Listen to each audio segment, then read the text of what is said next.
حضرات جیسے کہ آپ واقف ہیں اور اعلان کیا گیا ہے اور اعلامیہ میں بھی لکھا گیا ہے، جو اعلامیہ تقسیم ہوتے ہیں ہمارے پاس، اس میں آج کے پروگرام کے مطابق آپ کے جانے پہچانے مقرر ڈاکٹر میر اکبر علی افتخاری، جنہوں نے یہاں کئی محافل کو مخاطب کیا ہے، وہ آج بعنوان بدل دیے تھے نا، صلح حدیبیہ کے اوپر تک صلح حدیبیہ، اس پہ دیکھیے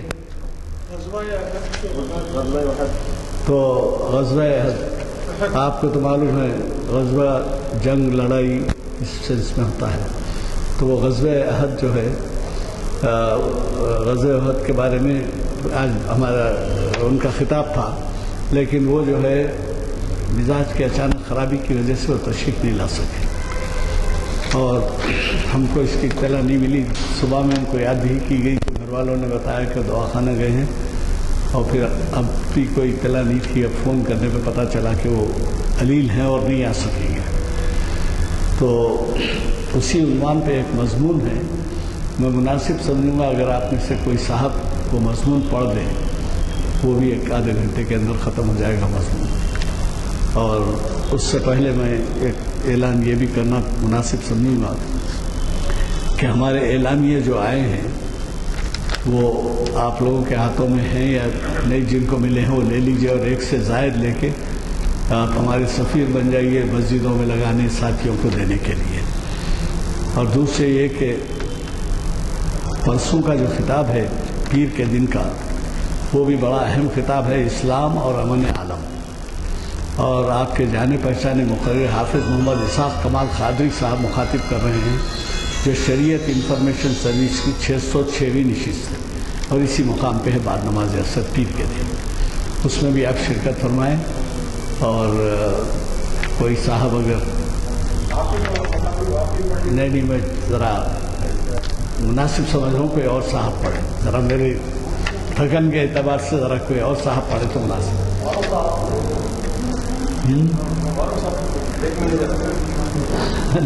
آپ میں سے کوئی ہے تیار؟ یہ ایک مضمون ہے، پڑھنا ہے مائک کے اوپر۔ جی وہ تو ہے بھائی، آپ لوگوں میں سے کوئی ہے کیا؟ پوچھو، ہمارے پاس تو ہے انسان، مگر آپ میں سے کوئی پڑھنا چاہیں منتظمین، آئیے آپ پڑھیے، یہ لگا دیجیے، یہ دیکھیے یہ لگائیے، آپ بیٹھ جائیے۔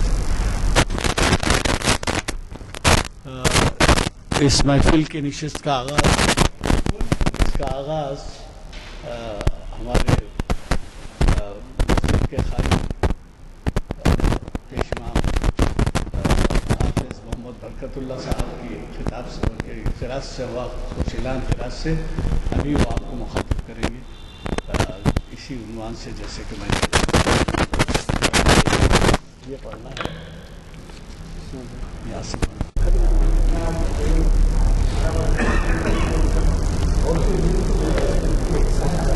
نحمده ونصلي على رسوله الكريم اعوذ بالله من الشیطان الرجیم بسم اللہ الرحمن الرحیم۔ قرآن پاک کتاب دعوت ہے اور صاحب قرآن صلی اللہ علیہ وسلم اس کا عملی نمونہ ہے۔ نبی کریم صلی اللہ علیہ وسلم کی سیرت کا مطالعہ تمام سیرتوں سے بے نیاز کر سکتا ہے، لیکن بڑی ہستیوں کی سیرت کا مطالعہ سیرت رسول سے بے نیاز نہیں کر سکتا۔ قرآن مجید کی صراحت ہے کہ نبی کریم صلی اللہ علیہ وسلم کی بعثت کا مقصد اولین اظہار دین اور دعوت دین تھا۔ آپ صلی اللہ علیہ وسلم نے اپنی پوری زندگی اس مقصد کے حصول کے لیے وقف کر دی۔ نبی پاک صلی اللہ علیہ وسلم نے اپنی حیات مبارکہ میں جو کام بھی انجام دیے وہ سب اسی بنیادی مقصد اظہار دین کے ساتھ مربوط تھے۔ آپ صلی اللہ علیہ وسلم کی زندگی گویا ہدایت کا آفتاب ہے، جس کے طلوع ہونے کے بعد کسی اور روشنی کی ضرورت و افادیت باقی نہیں رہی۔ آپ صلی اللہ علیہ وسلم قرآن کی اصطلاح میں سراج منیر ہے، یعنی دنیا کے اندر ہدایت کا سرچشمہ آپ صلی اللہ علیہ وسلم کی ذات گرامی ہے۔ آپ صلی اللہ علیہ وسلم نے اپنے مشن کی تبلیغ و اشاعت کے لیے جو طریقے اختیار کیے ان کا مطالعہ ہر داعی کے لیے یکساں طور پر مفید اور اہم ہے۔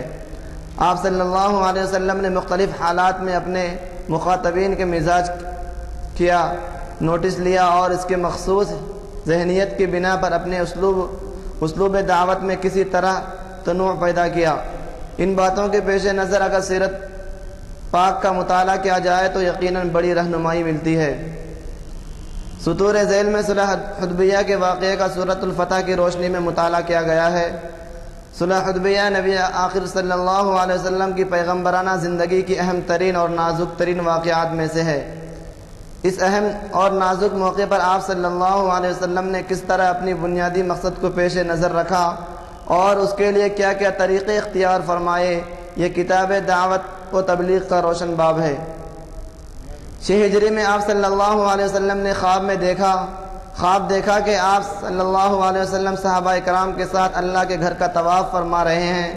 صبح کو جب اس خواب کا تذکرہ آپ صلی اللہ علیہ وسلم نے اپنے اصحاب سے کیا تو ان کے چہرے خوشی سے کھل اٹھے اور انہیں امید ہو چلی کہ خانہ کعبہ جس کی زیارت و طواف سے وہ ایک مدت سے محروم تھے، اب وہ اس نعمت سے محفوظ ہونے والے ہیں۔ چنانچہ آپ صلی اللہ علیہ وسلم نے تیاری کا اعلان کر دیا اور بالآخر 1400 صحابہ نے رخت سفر باندھ لیا۔ آپ صلی اللہ علیہ وسلم نے مکہ کے لیے روانہ ہو گئے۔ اسی دوران آپ صلی اللہ علیہ وسلم کو خبر ملی کہ قریش آپ صلی اللہ علیہ وسلم کو کسی صورت مسجد حرام تک جانے کی اجازت دینے کو تیار نہیں ہے۔ انہوں نے اس کی قسم کھا رکھی ہے کہ مومنین کو مکہ میں داخل نہیں ہونے دیں گے۔ آپ صلی اللہ علیہ وسلم صحابہ کے ساتھ مقام حدیبیہ پہنچے جو مکہ سے کافی قریب واقع ہے۔ چنانچہ قریش کا وفد جس کی کنوینر شب بدیل بن وقار کے ذمے تھی رسول اللہ صلی اللہ علیہ وسلم کی خدمت میں حاضر ہوا۔ مختصر گفت و شنید کے بعد اس نے واپس جا کر قریش کو بتایا کہ محمد لڑنے نہیں آئے ہیں بلکہ ان کا مقصد بیت اللہ کی زیارت ہے، مگر قریش جو دشمنی کی آگ میں بھن رہے تھے کہنے لگے مقصد جو بھی ہو لیکن ہم مکہ میں کسی قیمت پر داخل نہیں ہونے دیں گے۔ وفود کے ساتھ گفت و شنید کا یہ سلسلہ جاری رہا۔ اسی دوران کفار مکہ چھاپہ ماری اور دیگر حرکتوں کے ذریعہ مسلمانوں کو مشتعل کرنے کی کوششیں کرتے رہے۔ انہوں نے بہت چاہا کہ کسی طرح سے یہ مشتعل ہو جائے اور کوئی ایسا اقدام کر بیٹھے کہ لڑنے کا موقع ہاتھ آ جائے، مگر حکمت رسول صلی اللہ علیہ وسلم اور فراست مومن کے سامنے ان کی تمام کوششیں ناکام ہو گئی۔ بالآخر قریش نے سہیل بن عمر کو صلح حدیبیہ کی پیشکش کے ساتھ نبی کریم صلی اللہ علیہ وسلم کی خدمت میں بھیجا۔ سہیل نے آ کر گفتگو کی اور ان شرطوں پر فریقین کے درمیان صلح ہوئی۔ معاہدہ صلح کی پہلی شرط یہ تھی کہ 10 سال تک ایک دوسرے سے جنگ نہیں کریں گے، ہر فریق مامون ہوگا۔ دوسری شرط یہ طے پائی کہ مکہ کا کوئی آدمی اگر اپنے سرپرست کی اجازت و مرضی کے بغیر مدینہ چلا جائے تو آپ صلی اللہ علیہ وسلم کو واپس کرنا ہوگا، لیکن اگر مدینہ سے کوئی فرد ہمارے پاس آ جائے تو اس کو لوٹایا نہیں جائے گا۔ یہ بھی طے ہوا کہ قبائل عرب میں سے جو چاہے محمد کا حلیف بن سکتا ہے اور جو چاہے وہ قریش کے ساتھ ہو جائے، اور آخر یہ شرط تھی کہ اس سال مسلمانوں کو عمرہ کیے بغیر واپس جانا ہوگا۔ آئندہ سال وہ آئے اور عمرہ کریں، ہم 3 دن کے لیے مکہ کو ان کے لیے خالی کر دیں گے۔ معاہدہ کی یہ شرطیں طے ہو گئی۔ بظاہر ایسا لگتا تھا کہ اس سے زیادہ دب کر صلح کرنے کی کوئی اور شکل نہیں ہو سکتی تھی۔ مسلمان اس صلح کو اپنی ذلت آمیز شکست اور قریش اپنے فتح تصور کر رہے تھے۔ حضرت عمر رضی اللہ تعالیٰ عنہ جیسے باحمیت وغیر مسلمان عجیب و بیج اتاب میں تھے، کبھی ابو بکر کے پاس جاتے، کبھی خود نبی کریم صلی اللہ علیہ وسلم کی خدمت میں حاضر ہوتے اور پوچھتے کہ کیا آپ اللہ کے رسول نہیں ہیں؟ جواب ملتا کیوں نہیں، بلا شبہ میں اللہ کا رسول ہوں۔ پوچھتے کیا ہم مسلمان اور یہ لوگ مشرک نہیں ہیں؟ جواب ملتا کیوں نہیں۔ حضرت عمر رضی اللہ تعالیٰ عنہ نے کہا آخر آپ اپنے دین کے معاملے میں ہم یہ ذلت کیوں قبول کریں؟ آپ صلی اللہ علیہ وسلم نے ارشاد فرمایا میں اللہ کا بندہ اور اس کا رسول ہوں، اس کی مشیت کے خلاف کوئی کام نہیں کر سکتا اور مجھے یقین ہے کہ وہ مجھے ضائع نہیں کرے گا۔ روایتوں میں آتا ہے کہ عمر رضی اللہ تعالیٰ عنہ مدتوں نوافل و صدقات کا اہتمام کرتے رہے کہ اللہ تعالیٰ اس گستاخی کو معاف فرما دے جو اس دن شان رسالت میں ہوئی تھی۔ مسلمان مضطرب و پریشان تھے، معاہدہ کی حکمت ان کے سمجھ سے باہر تھی۔ معاہدہ صلح حدیبیہ لکھا جا رہا تھا کہ ابو جندل بیڑیوں میں جگڑے وہاں پہنچ جاتے ہیں۔ قریش کا وفد مطالبہ کرتا ہے کہ معاہدہ طے ہو چکا ہے، ازروئے معاہدہ اس شخص کو واپس کرنا ہوگا۔ آپ صلی اللہ علیہ وسلم اس مطالبہ کو بھی تسلیم کر لیتے ہیں۔ مسلمانوں کا اضطراب اور بڑھ جاتا ہے، مگر داعی اعظم حضرت ابو جندل کو یہ کہہ کر واپس کر دیتے ہیں کہ ابو جندل صبر سے کام لو، اللہ تعالیٰ تمہارے اور تم جیسے مظلوموں کے لیے ضرور کوئی سبیل پیدا فرمائے گا۔ ہمارے اور ان کے درمیان معاہدہ ہو چکا ہے اور ہم عہد کے خلاف ورزی نہیں کر سکتے۔ معاہدہ طے ہونے کے بعد آپ صلی اللہ علیہ وسلم نے صحابہ کرام کو قربانی کے جانور کو ذبح کرنے اور اپنے بال مڈوانے کا حکم دیا۔ صحابہ کرام کا عالم یہ تھا کہ 3 بار حکم دینے کے باوجود کوئی ایک ہاتھ بھی تعمیل حکم میں آگے نہیں بڑھا۔ چنانچہ آپ صلی اللہ علیہ وسلم نے ام المؤمنین حضرت ام سلمہ کے مشورے پر خود آگے بڑھ کر قربانی کی اور بال منڈوائے۔ پھر صحابہ رضی اللہ تعالیٰ عنہ نے بھی اپنے آپ کی اقتدا کی۔ قربانی سے فراغت کے بعد مدینے کا رخ کیا۔ غم سے صحابہ کرام بدحال تھے اور صلح کو اپنی شکست سمجھ رہے تھے کہ چنانچہ راستے ہی میں سورۃ الفتح نازل ہوتی ہے اور خداوند قدوس کی طرف سے اعلان ہوتا ہے کہ یہ صلح جس کو تم اپنی حزمیت سمجھ رہے تھے یہ فتح مبین ہے، اور بعد کے حالات واقعات نے واضح طور سے ثابت کر دیا کہ واقعی یہ فتح مبین تھی۔ اس صورت میں اللہ رب العزت نے بتایا کہ یہ امت دعوت ہے، اس کا عقیدہ پختہ ہونا چاہیے، اس کی ایمانی کیفیت مساوی ہونی چاہیے اور آزمائشوں پر پوری طرح مطمئن اور ثابت قدم رہنا چاہیے۔ اس لحاظ سے پوری طرح تیار ہو جانا چاہیے کہ داعی اعظم کی حکمت دعوت کے سامنے اپنی غیرت و حمیت کو قربان کر کے سر اطاعت خم کر دے۔ یہ امت اس وقت تک امت مسلم بن نہیں سکتی جب تک اسے اللہ تعالیٰ کے ان فرامین پر یقین محکم نہ ہو کہ تم کمزوری نہ دکھاؤ، صلح کی بھیک نہ مانگو، تم ہی غالب ہوگے۔ اللہ تعالیٰ تمہارے ساتھ ہے، وہ تمہارے مسائل کو ضائع نہیں کرے گا، اور اللہ تعالیٰ تو غنی و بے نیاز ہے، محتاج تو تم ہو۔ اگر تم منہ موڑو گے تو اللہ تعالیٰ تمہاری جگہ کسی اور قوم کو لے آئے گا اور وہ تم جیسے نہ ہوں گے۔ چنانچہ صلح شروع ہوتی ہے۔ فتح عظیم، مغفرت اور اتمام نعمت کی بشارت کے ساتھ فتح کا یہ مژدہ سننے کے بعد یقین کر پانا مشکل ہو رہا تھا کہ اس صلح کو آخر فتح کیسے کہا جا سکتا ہے۔ حضرت عمر رضی اللہ تعالیٰ نے رسول اکرم صلی اللہ علیہ وسلم سے پوچھا کہ کیا یہ فتح ہے؟ اے اللہ کے رسول، آپ صلی اللہ علیہ وسلم نے ارشاد فرمایا انہ لفتح۔ ایک دوسرے صحابی حاضر ہوئے، انہوں نے بھی یہی سوال دہرایا۔ آپ صلی اللہ علیہ وسلم نے جواب دیا، ہاں قسم ہے اس ذات کی جس کے قبضے میں محمد کی جان ہے، بلا شبہ یہ فتح ہے۔ اس صلح کے مختلف دعوتی پہلو بیان کیے جاتے ہیں جس میں اہم درج ذیل ہے۔ اس کو قرآن مجید میں اللہ تعالیٰ نے فتح مبین کہا ہے۔ اسلامی تاریخ بتاتی ہے کہ اس صلح کے نتیجے میں اسلامی دعوت اتنی تیزی سے پھیلی کہ فتح مکہ تک صرف 2 سال کے عرصے میں مسلمانوں کی اتنی تعداد ہو گئی جو گزشتہ 19 سال کی گسل محنت کے نتیجے میں نہیں ہوئی تھی۔ اس کی دلیل یہ ہے کہ جو قافلہ صلح حدیبیہ کے وقت صرف 1500 کے قریب مسلمانوں پر مشتمل تھا، 2 سال کے بعد فتح مکہ کے وقت 10,000 تک پہنچ گیا، اور حضرت خالد بن ولید رضی اللہ اور حضرت عمر بن عاص جیسے عظیم سپہ سالار اس قافلے کا حصہ بن گئے۔ اہل ایمان و دعوت کے لیے سب سے بڑی مصیبت کفر و فسق کا وہ غلبہ ہوتا ہے جو بندگی رب کی راہ میں رکاوٹ اور اعلاء کلمت اللہ کے راستے میں مزاحم ہوتا ہے۔ قرآن مجید اس مصیبت کو فتنہ سے تعبیر کرتا ہے۔ اس صلح اور داعی اعظم کی دعوتی پالیسی و حکمت و عملی کی بنا پر اہل اسلام کو اس عظیم فتنے سے نجات مل گئی۔ مسلمان ہر خوف و ہر مزاحمت اور ہر طرح کی بیرونی مداخلت سے محفوظ ہو کر اسلامی تمدن و تہذیب کے مطابق زندگی بسر کرنے کے لیے آزاد ہو گئے، اور انہیں یہ طاقت حاصل ہو گئی کہ اللہ تعالیٰ کی زمین پر اللہ تعالیٰ کا کلمہ بلند کر سکے۔ قابل غور بات یہ بھی ہے کہ پہلی بار اہل کفر نے اہل اسلام کی طاقت کو تسلیم کیا، اور اپنی طاقت کو تسلیم کرانے کے لیے انہیں کسی کا سہارا نہیں لینا پڑا۔ تاریخ میں پہلی بار کفار کو احساس ہوا کہ اس جماعت سے مقابلہ کرنا اتنا آسان نہیں ہے، حالانکہ اب تک وہ یہ ماننے کے لیے تیار نہ تھے۔ اس معاہدے سے فائدہ اٹھا کر آپ صلی اللہ علیہ وسلم اور آپ کی دعوت کو یہ موقع ملا کہ خیبر کے یہودیوں کے خطرہ و مزاحمت سے اسلامی دعوت کے راستے کو صاف کر سکے۔ بیت اللہ جس کی زیارت سے آپ صلی اللہ علیہ وسلم کو روک دیا گیا، 1 سال کے بعد نہ صرف زیارت کی اجازت حاصل ہو گئی بلکہ 3 دن کے لیے مکہ کو مسلمانوں کے لیے خالی کر دینے کا عہد کیا۔ یہ وہ غیر معمولی انعام تھا جو اس صلح کے نتیجے میں مسلمانوں کو حاصل ہوا۔ سب سے بڑی بات یہ ہے کہ صلح کی پیشکش دشمن کی طرف سے ہوئی، نبی کو نہیں کرنی پڑی۔ اس صلح کا ایک اہم پہلو یہ بھی ہے کہ عرب جو قریش کو اپنا امام و پیشوا سمجھتے تھے اور سمجھتے تھے کہ رسول اور اس کے ساتھی زندہ و سلامت لوٹ کر نہیں آئیں گے، انہیں منہ کی کھانی پڑی۔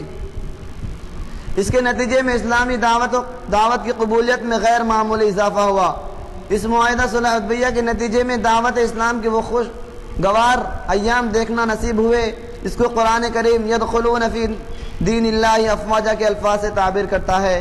پھر بھی یہ ہوا کہ دل پر اسلامی تعلیمات کا اثر راسخ ہوا اور مؤمنین کو رضی اللہ عن المؤمنین اذ یبایعونک تحت شجرۃ کا خطاب اور انعام ملا۔ دلوں پر حکمرانی اور یہ بات کہ اسلامی جماعت اپنے قائد کے اشارے پر فدا ہونے کو تیار ہو جائے۔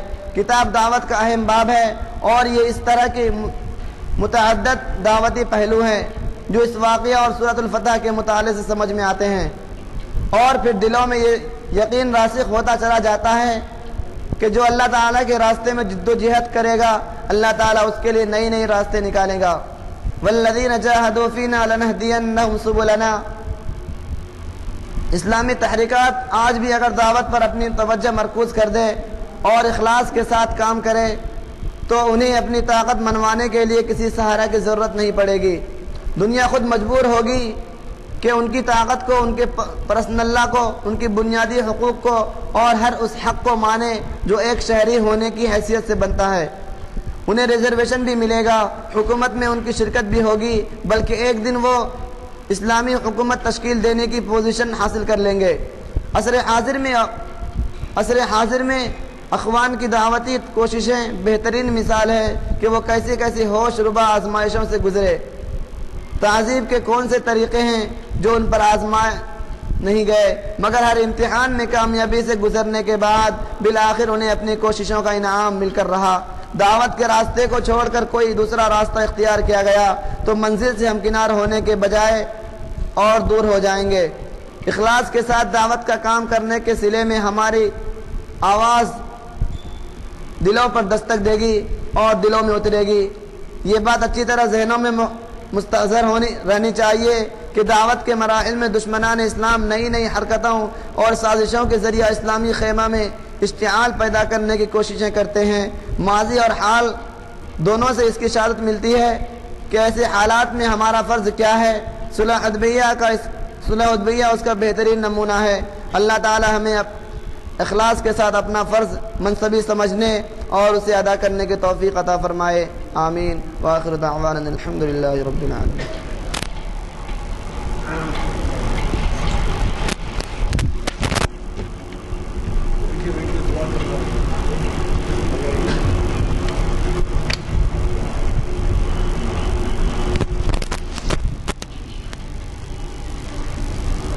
السلام علیکم حضرات، 2-3 اعلانات سماعت فرمائیے۔ یہ حضرات دیر سے آئے ہیں، شاید ان کو پتہ نہیں ہے کہ آج صاحب تھے، ان کی طبیعت اچانک خراب ہو جانے کی وجہ سے وہ تشریف نہیں لے سکے، اور ہماری مسجد کے عصر اور مغرب کے جو پیش امام ہیں حافظ برکت اللہ صاحب، انہوں نے ایک مضمون غزوہ سنایا آپ۔ دوسرا اعلان یہ ہے کہ ہر مہینہ پبلک گارڈن میں ایک ہیلتھ لیکچر ہوتا ہے، تو وہ اس وقت 20 سال مکمل کر کے 21واں یا 22واں لیکچر 241واں یا 42واں لیکچر ہونے والا ہے کل صبح 7 بجے، اور اس کو مخاطب کر رہے ہیں ڈاکٹر عبدالخالق، یہ میڈیسٹی کے ڈاکٹر ہیں، اور وہ پیٹ کے امراض کے بارے میں بیان کر رہے ہیں۔ کوشش کیجیے کہ 7 بجے آپ شریک کو اس سے استفادہ کریں۔ اور دوسرا اعلان یہ ہے کہ ہمارے 2-3 جگہ کے لوگ صبح کے واکرز اور سوئمنگ اسٹیشن کے اور یہاں کے محفل کے ہر 3-4 مہینے کو ایک ٹرپ کسی نہ کسی جگہ کوئی معلوماتی مقصد سے جاتے ہیں. چنانچہ اب تک 20-25 مقامات تک جا چکے ہیں.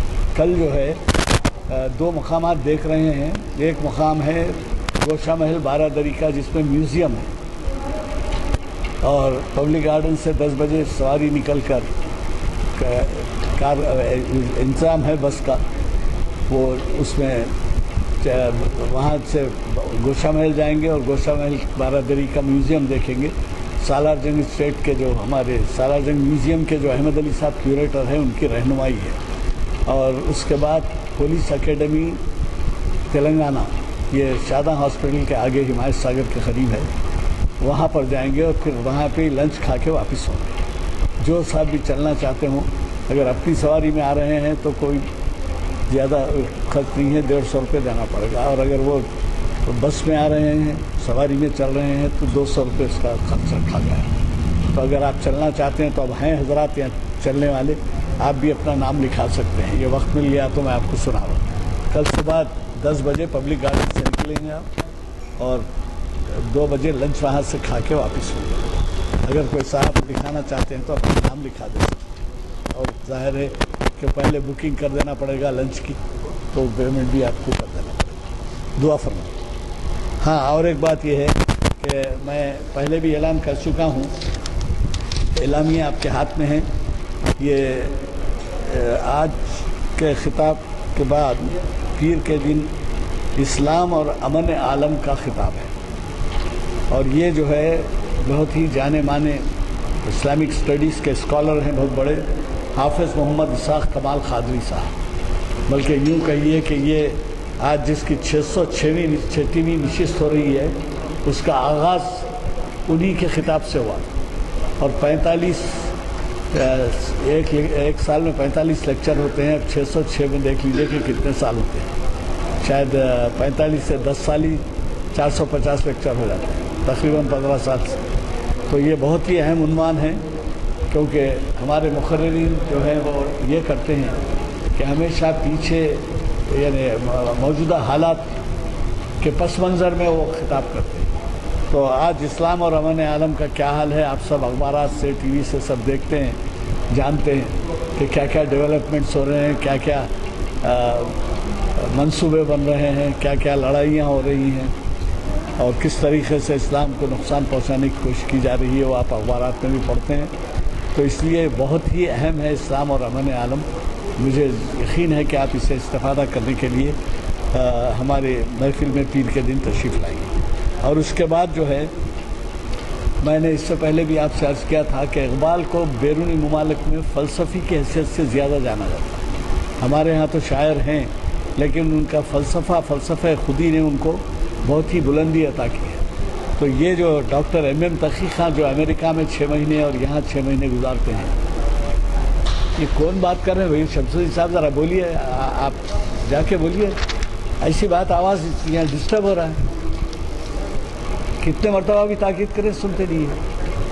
تو آپ جو ہے اقبال کے فلسفہ خودی کا روحانی پہلو ڈاکٹر ایم تقی خان مخاطب کر رہے ہیں. تو یہ امریکہ میں 6 مہینے 8 مہینے گزارتے ہیں, پھر یہاں 4-6 مہینے گزارتے ہیں, اس طریقے سے. اب وہ جو امریکہ سے تشریف لائے 2 مہینے ہو گیا, اب جو ہے وہ مخاطب کر رہے ہیں محفل اقبال شناسی کی 831ویں نشست, اور یہ 4 شنبے کے دن ہے. ضرور بضرور شرکت فرمائیں.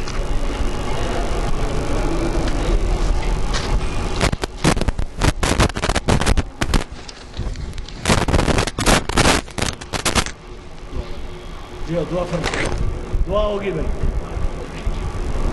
اللهم صل على محمد وعلى ال محمد كما صليت على ابراهيم وعلى ال ابراهيم انك حميد مجيد. اللهم بارك على محمد وعلى ال محمد كما باركت على ابراهيم وعلى ال ابراهيم انك حميد مجيد. ربنا اتنا في الدنيا حسنه وفي الاخره حسنه وقنا عذاب النار. آمين. ربنا لا تزغ قلوبنا بعد إذ هديتنا وهب لنا من لدنك رحمة إنك أنت الوهاب. ربنا إنك جامع الناس ليوم لا ريب فيه إن الله لا يخلف الميعاد. سبحان ربك رب العزة عما يصفون وسلام على المرسلين والحمد لله رب العالمين.